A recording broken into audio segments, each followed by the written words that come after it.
Lo que Irán intentó esconder del mundo finalmente salió a la luz. 95.000 millones, un plan de escape secreto y la traición de aliados que nadie esperaba. ¿Podrá sobrevivir el régimen? Quédate hasta el final para descubrirlo. Cierre con CTA Poderoso. Si quieres estar al tanto de todos los secretos y análisis como este, suscríbete ahora a nuestro canal, dale like, comparte este video y cuéntanos tu opinión en los comentarios. No te quedes fuera. 29 de enero de 2026, Teherán. Cielos, indicativo 07.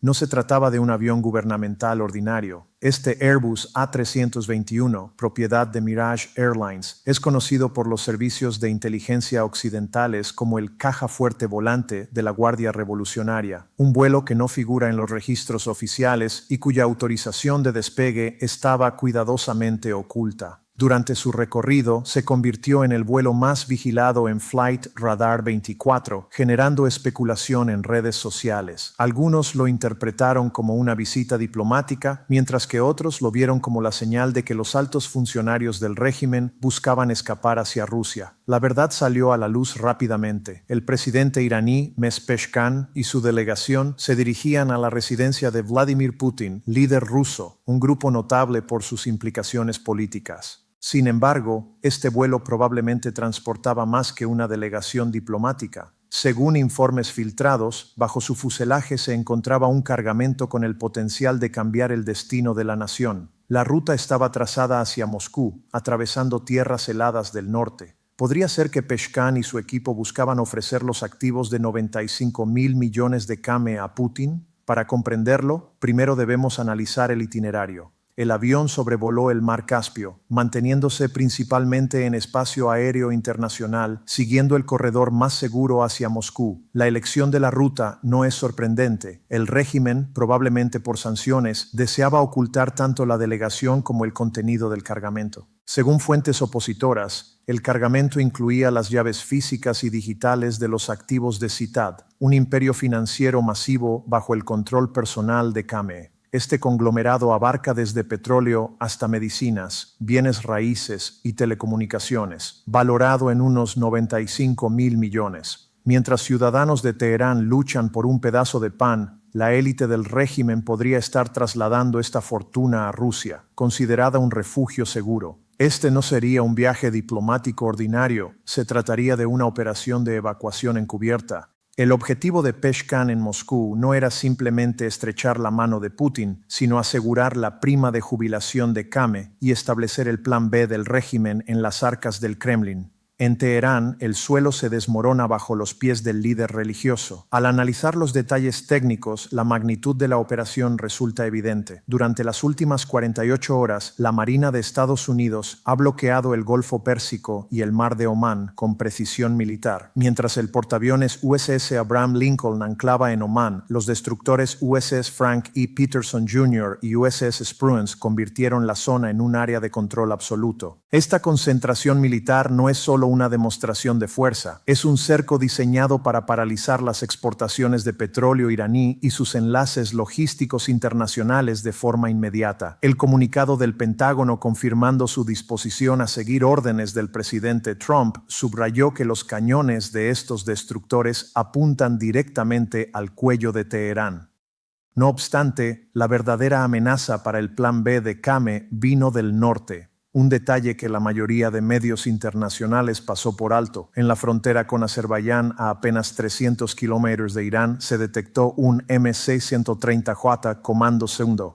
Para quienes no lo conocen, este avión no transporta bombas. Está diseñado para infiltración y evacuación, capaz de operar bajo radares enemigos. Puede desplegar fuerzas especiales o extraer elementos aliados de capitales extranjeras. Su presencia allí es un mensaje directo y sin cifrar. Podemos localizarte incluso en tu búnker. Para la élite del régimen, esta amenaza es más aterradora que un arma nuclear. Este miedo fue el que llevó a Pezeshkian a Moscú esa noche. El temor de sufrir un destino similar al de Maduro. El panorama se clarifica. Al aterrizar en Moscú, Pezeshkian llevaba consigo una oferta de 95.000 millones y la presión de la Marina estadounidense detrás.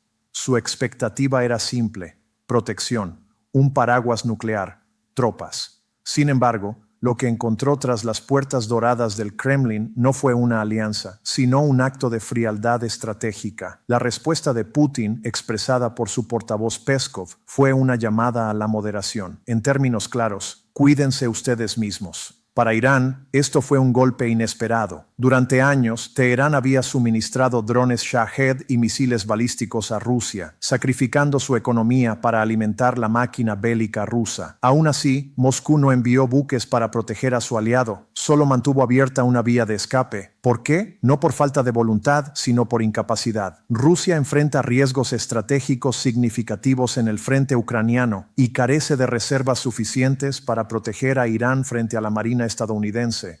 En lugar de tropas, Moscú ofreció software de vigilancia, sistemas de censura y escudos policiales. La declaración implícita era clara: no puedo salvarlos, pero puedo ayudarles a silenciar a su población. Esto expone a Rusia no como superpotencia, sino como un tigre de papel desdentado. La traición en Moscú y el plan de escape de los líderes se propagaron por Teherán como un virus, erosionando la moral del régimen más que cualquier misil estadounidense. La percepción entre los soldados de la Guardia Revolucionaria era devastadora. Si los líderes huyen, ¿por qué arriesgar la vida por nada? Según informes de inteligencia, Kame se encuentra en un estado profundo de paranoia, desconfiando de sus propios guardias y generales. La deserción del líder provoca un efecto dominó, una mutinería silenciosa que desestabiliza la estructura de seguridad interna. En las calles, la situación es desoladora. Los rumores de fuga sellan la muerte económica de la ciudad.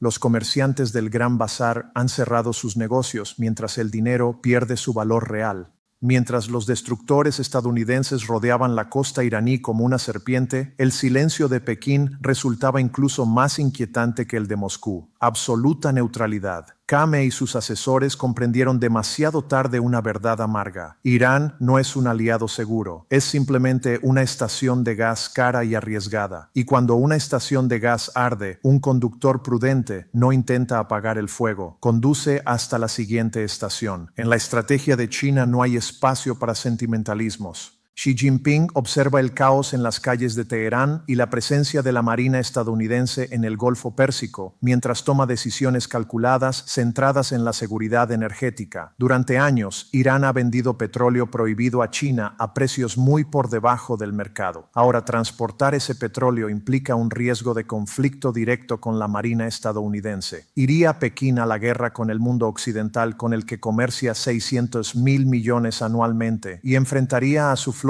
en el Pacífico por un solo petrolero iraní? La respuesta es probablemente un contundente no. Mientras tanto, la Marina china podría estar desplegando su poder en el estrecho de Taiwán o en el Mar del Sur de China, lejos de Irán. Durante el asedio a Teherán, ningún buque chino se posicionó en el Golfo Pérsico para proteger a Irán. La iniciativa de la Franja y la Ruta se detuvo abruptamente en la frontera iraní. La declaración del representante chino ante la ONU, Fu Kong, señalando que la aventura militar es peligrosa, se presenta como una obra maestra diplomática. Ese mensaje doble comunica al público estadounidense que no deben intervenir y a Irán que China no actuará. La doctrina de no injerencia se convierte en la excusa perfecta para abandonar a un aliado. Peor aún, China está preparada económicamente para un posible colapso de Irán.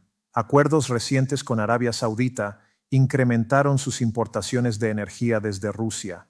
Beijing ha cerrado la válvula iraní y abierto otras.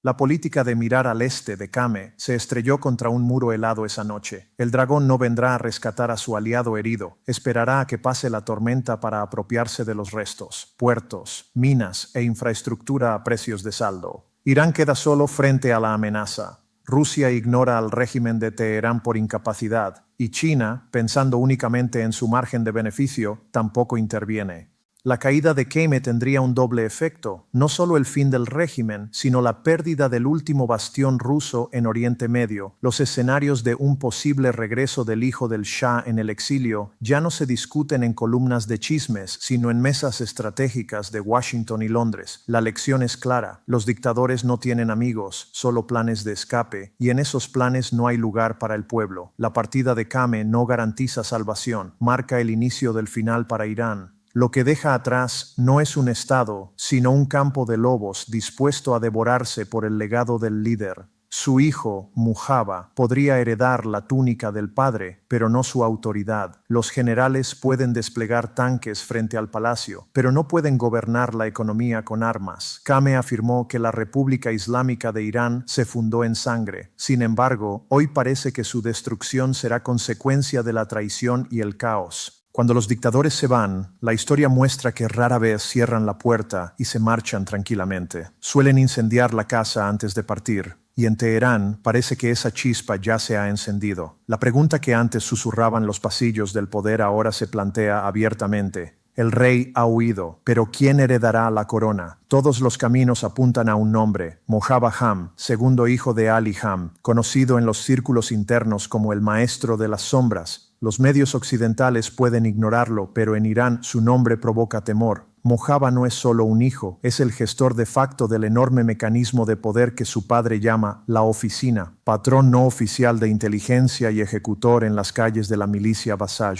Desde hace años se prepara en secreto su ascenso al liderazgo supremo. Existe, sin embargo, una ironía enorme y un riesgo mortal. La revolución de 1979 se llevó a cabo para derrocar la monarquía hereditaria. Si la república establecida por Khomeini instala al hijo de Ali Khamenei, sería un suicidio ideológico. Declararía oficialmente que Irán se ha convertido en una monarquía islámica, encendiendo la ira de la población. Durante las protestas de 2022, el grito popular más escuchado fue: Mojaba, no puedes liderar. El pueblo desprecia a este príncipe en la sombra. Un líder sin legitimidad solo puede mantenerse sobre las bayonetas. Aquí entran en juego los verdaderos dueños de Irán, el núcleo de la Guardia Revolucionaria. A medida que la clase clerical pierde poder, el sector militar podría asumir el control total. Para los generales de la IRGC, Mujtaba es un arma de doble filo. Puede continuar el legado de su padre o convertirse en un rival difícil de manejar. Los informes de inteligencia sugieren que el ala más beligerante de la Guardia trabaja en un escenario alternativo, un modelo de dictadura militar. En este escenario, el liderazgo religioso se reduce a una figura simbólica y débil, mientras el verdadero poder se concentra en un consejo militar. Mujtaba podría ser instalado como títere de los generales o eliminado por riesgo de seguridad. En cualquier caso, la era de la teocracia en Irán estaría efectivamente concluida, dando paso a una junta militar con motivos religiosos, con un potencial alto de guerra civil, asesinatos y purgas internas. Por otro lado, la oposición exiliada, encabezada por Reza Pahlavi, representa una amenaza real. La combinación de la huida de Khamenei y la impopularidad de Mojaba podría dar voz a una alternativa concreta en las calles de Teherán. La transición no será pacífica. El riesgo sobre el mapa iraní se cierne como una nube oscura. En conclusión, el vuelo de Khamenei hacia Moscú no es un salvavidas, sino el inicio del fin. Lo que deja atrás es un terreno de juego letal para quienes disputarán su legado. Su hijo puede heredar el título, pero no la autoridad. Los generales pueden desplegar fuerzas, pero no resolver problemas económicos. La República Islámica, fundada en sangre, enfrenta ahora su propia destrucción por traición y caos.